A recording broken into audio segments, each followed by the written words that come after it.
In this video we take another second-hand dealership car and turn it into an absolute money-making monster.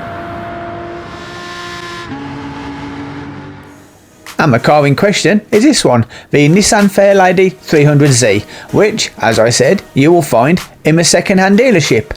You will notice it's limited stock at the minute, so if you haven't got one already, get in there and buy it quick. And this car is an absolute bargain for 52,400 credits.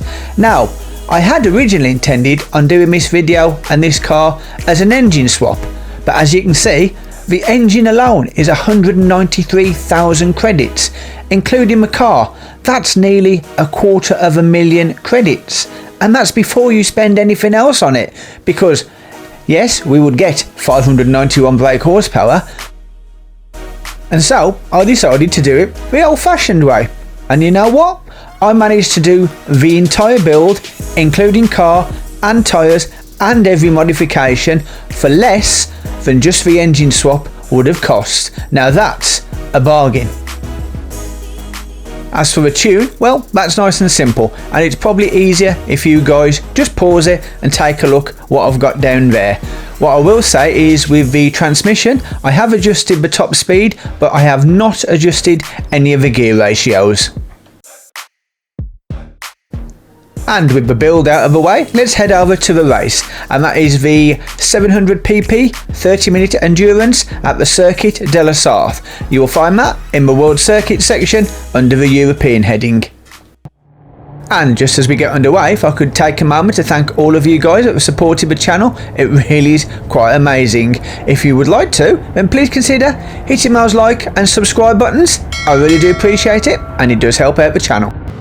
Now, assuming the weather is kind to us, we're going to be doing a two-stop race. That is the end of lap 2 and the end of lap 4. The only change you need to make at the start is to your fuel mapping. Set that to setting number 6. As for the car, well, it's fast. It's very fast. In fact, you'll be kicking some serious AI butt right from the start, and it won't be long into the first lap, halfway, 3/4 of the way through, before you are moving into the lead position. And now that you've moved into the lead and completed your first lap, we're going to jump ahead to lap 2, or precisely the end of lap 2, which is when we're going to make our first pit stop.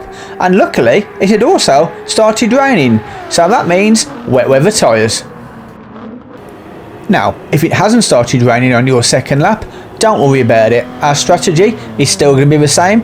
2 stops, lap 2, lap 4. So, when you do come in for your first pit stop, change your tyres to whatever you need, wets or slicks. Just remember, fill up with fuel, and as soon as that's done, get back out onto that track. But this is Le Mans, and it's raining, and so you know it won't be long before something happens. No.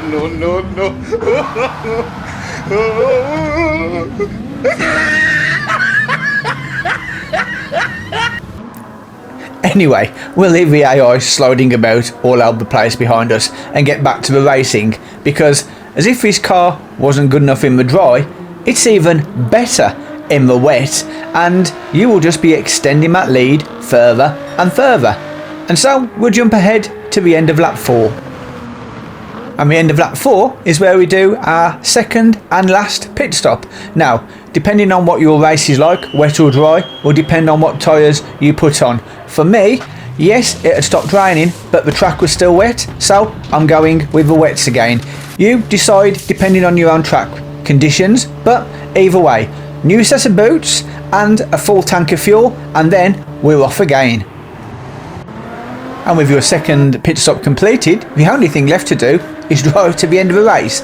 Now, you may come up to some back markers on lap number 6, but don't worry, you're just going to fly past them, probably even quicker than you did in the first couple of laps. And once you've finished dispatching the back markers, you then have a bit of a decision. See, I always say with Le Mans, don't do a 7th lap if you don't have to, and as you can see, we've got just over a minute left. Now, normally what I do here is I pull up and I stop and I wait at the finish line, but I was getting a little bit bored doing that. Hell, I'd even gone for a beer in some of my videos while I was waiting, and so I thought I'd do something a little different for a change. So I thought I'd entertain the crowd for a little bit. What you do is up to you. Just remember, don't cross that finish line until the 30-minute countdown has finished. But as soon as it does, head across that finish line, claim your win, claim your credits, and claim your applause from the crowd. And there you go, 825,000 credits, 4.5 minute lead. Not bad for a second-hand car, and when you consider all in, we spent less than the cost of an engine swap. That's 500,000 credits plus profit just on your first race. Well, hope you guys have enjoyed this. If you have, please remember to smash those like and subscribe buttons on the way out, and I will see you guys in the next video. For more great videos like this one, follow this link. Thank you for watching, and I will see you in the next video.